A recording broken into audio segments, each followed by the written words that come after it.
It's time for our daily dose of Cope with the Leopards News Network. We have Ilona Leopard reporting. Now, this is actually interesting. This was from the Women in News subreddit. And so it's titled, Republican Women Annoyed GOP Congress Won't Let Them Run Committees. But what's funny is this is not even the Leopards Ate My Face subreddit. And Scary Towel says, Leopards ate their face. And then Snarky McSnarkleton says, num num. Now, let's get into the news article. Here's the article from Raw Story, and we already knew that affirmative action was getting axed, DEI was getting axed, and woke identity politics was being pushed to the side. So now women, Republican women, are feeling the heat, or actually not feeling anything because they're not being considered. For the first time since the 114th Republican-led Congress, it appears there won't be any women leading House committees, Bloomberg government reported. Republicans have already named who they intend to take over each committee, but it won't be official until all members are sworn in on January 3rd. So Republicans can make changes before then and ensure there is some female representation in the assignments. But doing so would admit they need more diversity, equity, and inclusion. It's unfortunate. Representative Nicole Maliotakis told Bloomberg she's currently an assistant whip and on the Ways and Means Committee. We've never been the party that was about checking boxes or identity politics. But the difference is we have women that are qualified to be chairs. And I don't know why there wasn't one who was able to become a chairperson of a committee. The only woman who sought a chair post was Representative Ann Wagner. She lost to Representative Brian Mast. The wild thing is, she says, the difference is as if Democratic women are not qualified. She really believes that Republican women are more qualified for some strange reason. There are currently 2 female committee chairs in this Congress. However, Representative Kathy McMorris Rogers is retiring from Congress and Representative Virginia Foxx is term limited. The new Congress also has a more significant gender gap. For the first time in 46 years, there will be fewer women in Congress. Part of the challenge for women on the Republican side is that there are just not, frankly, enough women in the institution itself, says Debbie Walsh, who serves as the director of the Center for American Women in Politics at Rutgers University. They start further back when it comes to these leadership positions. The report also pointed out the unique influences of the 2024 election. It follows an election in which President-elect Donald Trump embraced masculine culture as epitomized by his courting of podcaster Joe Rogan, who has a fan base of younger men, and the appearance of professional wrestler Hulk Hogan at the Republican National Convention. Meanwhile, some of Trump's cabinet picks continue to be dogged by accusations of sexual misconduct, including his choice for Defense Secretary Pete Hegseth and former Representative Matt Gaetz, who withdrew from consideration for AG. It seems that in order to be a cabinet nominee, you have to have some sexual dysfunction in your history. All right, now here's the next post from the Leopards Ate My Face subreddit. Trump interview with Time Magazine and his comments on bringing prices down. It's hard to bring things down once they're up. You know, it's very hard. Keep in mind, he ran on the economy. He ran and won because eggs were too high. Gas was too high. And now with the trade war, the tariffs, the mass deportations, everything is going to stay high and get higher. And we will have MAGA people who voted for him to thank. Yay. I'm not laughing because it's funny. This is not funny at all. Mr. Irrelevance Hype Man says, Trump, I crashed the economy. And then Trump, want to see me crash it again? And to that, MAGAs said yes. The harlot next door says, America votes him back in. I hate it here. And I really do need to use the word harlot more.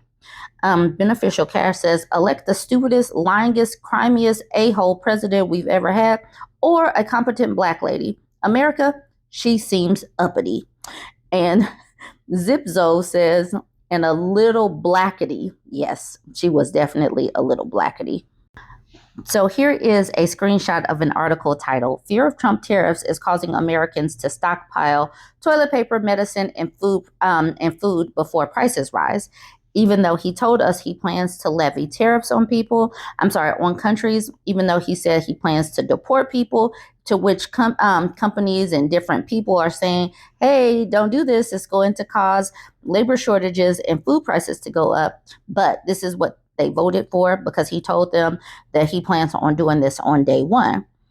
The person that posted this in the Leopards Ate My Face subreddit says, no returns, MAGA. The bad thing is, obviously, this is going to impact us all. So for the normal thinking people who didn't vote for him, if you have extra money, it's time to start stockpiling things.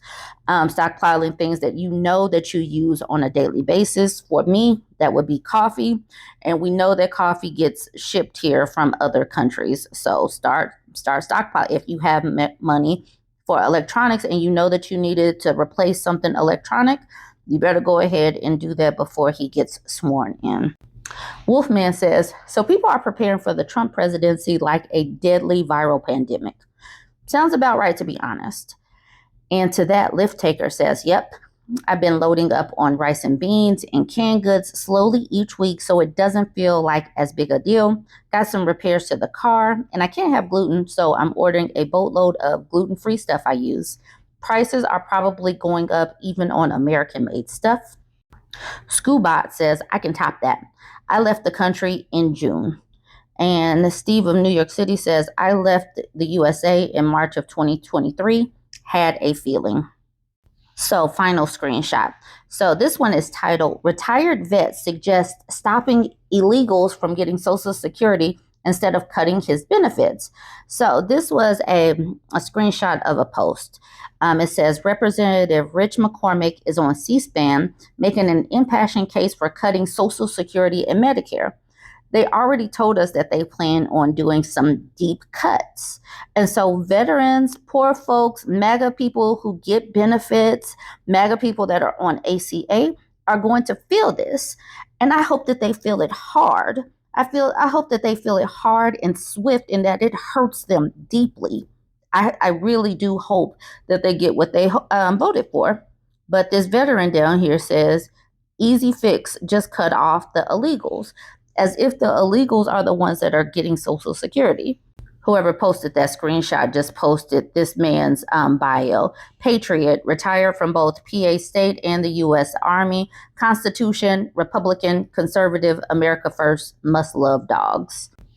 Obviously, what happens with this administration is going to hurt these America First MAGA people. And like I said before, they deserve every bit of what is going to happen with this administration. Fawcett says, laughing my butt off, the illegals who help fund it but never take from it. Oh man, people that claim to do your own research shouldn't get theirs from memes. Honestly, how could an illegal file for Social Security? They'd be open to getting caught and deported under today's rules. Turbulent Promise says, this moron was my representative for a while. He's an anti-vax, anti-abortion medical doctor. The guy is super dense and parrots whatever GOP talking points that gets him a photo op. And then this person just says, I'm sorry. Otherwise, Carob says, I've tried to explain that undocumented workers pay taxes but don't often collect from welfare because A, they don't have ID, and B, they often are fiscal conservatives who just want to work their way up in the world and don't expect handouts. Santa May says, they believe that illegals somehow get all these benefits that they don't get, even a little. But when politicians can lie with absolute impunity and no consequences, what is to be expected? And then at the bottom saying, having talked to some people that believe the illegals get benefits, it appears they confuse benefits given to refugees with payments to illegals so they don't even have to work. So that is where we are. That is your daily dose of cope. Hopefully you enjoy this, and hopefully you are sending out prayers that MAGA people feel it the hardest and the swiftest. Go ahead and join the conversation. Let me know what you think about this one. Don't forget to like, comment, and share.